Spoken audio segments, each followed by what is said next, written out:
Imbes na naghahanda ng NLEX sa muling pagbabalik niya, abay may kumalabit pang offer sa kanya sa B-League B1 at nawalang kaano-ano'y agad tinanggap ni Kiefer Ravena ang offer ng Yokohama B Corsairs at tinanggihan muna ang offer ng NLEX.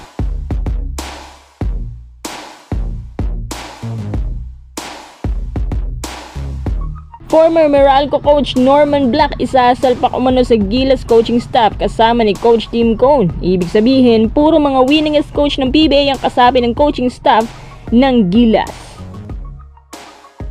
Bago tayo magpatuloy, kung nais mong suportahan ang aking channel, just click subscribe and share. Sa mga hindi pa nakapag-follow sa aking Twitter, Sports Desk Media, baka naman. Syempre, meron na rin tayo sa Facebook, SDM Game Zone. Naalala nyo pa ba yung sinabi ni Kume sa Spin na may mga nasa overseas ang babalik umano sa PBA at isa pala si Kiefer doon? Pero ang nangyari, isang malaking prank lang pala ang inabot ng NLEX kay Kiefer. Sa katunayan po niyan, handa naman talagang bumalik si Kiefer sa NLEX base sa mga insiders na nagre-reach out nga raw si Kiefer sa management dahil sa pag-aakalang siya nga ay maiiwan na sa B-League gaya ng mga kasamahan niya doon. Nakahanda ng NLEX para sa kanyang comeback at inihanda na rin ang offer sheet.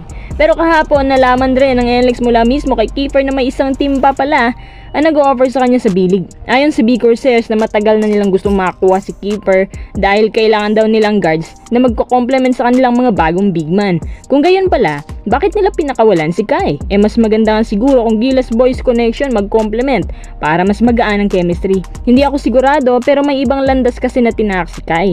Ito si Kiefer din kasi may mga satisfying performance sa Shiga Lake Stars at napagkampiyon nila sa Division 2 ang Shiga. Isa si Kiefer sa mga tumulak sa kampyonato. Siya ay nagkaka-average ng 12.4 points, 2.8 rebounds, 5.5 assists, 1.1 steals at 0.1 blocks.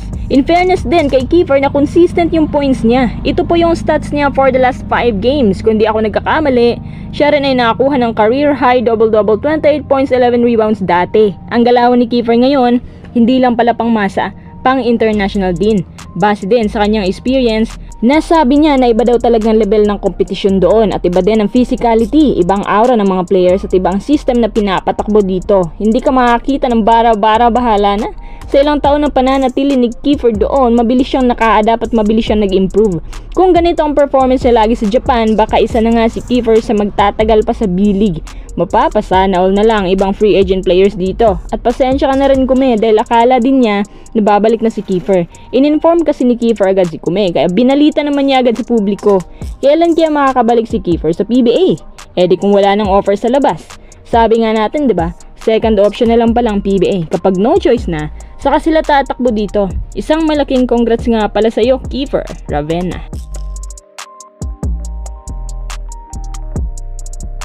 Tara, next update. May plano pong SBP na isalpak sa coaching staff si former Meralco coach Norman Black. At alam nyo ba na si Norman Black nga ang nangunguna ngayon sa tinatawag nilang SBP Grassroots Program na recently nagpunta ng Iloilo at Bacolod. Ang programa na ginawa ng SBP ay ginawa upang mag-train ng mga youngsters para lumabas ang kanilang abilities at syempre, magpaunlad din ng mga players na may kakayahan para sa mas malaking kompetisyon. Nais din sana ng SBP na makahanap ng mga susunod na henerasyon na talents na papalit sa mga nagkakaedad na Gilas players. Dito tayo sa balita na isasalpak si Norman Black sa coaching staff. Alam niyo, hindi ko alam kung may tututol pa ba dito. Kung titingnan mo background ng dalawang coaches na to, pareho silang winningest coach sa PBA. Pangalawa lang ito si Norman Black kay Coach Tim. Ang astig naman yan. Sana ngayong upcoming window na agad isama si Norman Black, no? Ito na yata ang pinaka-historic lineup sa coaching staff at ang dalawa ay lagi noong nagkikita sa finals at lagi namang natatalong Meralco. Tsaka para ito yung unang beses na napasabak si Norman Black sa isang Gilas program. Sa palagay ko rin, hindi niya tatanggihan ang trabaho niyan. Tsaka parang offer na ito, hindi naman pang long term talaga. Well, depende pa rin sa SBP. Magandang addition siya sa Gilas at kilala natin siya na hindi basta-basta. Isang systematic coach na rated A. Sa ngayon, wala naman sagot si Norman Black pero isa na namang nice move ang ginawa ng SBP dito since nung pinalitan nila ang Gilas coach. Siya nga pala, next week maglalabas tayo ng lineup ng Gilas ng mga posibleng madagdag at mga posibleng mawawala muna dahil alam nyo naman halos pagod na yung mga inahasahang players natin dahil ang daming tournaments ngayong buwan. Let's see kung sino-sino ang ikakasa sa final lineup.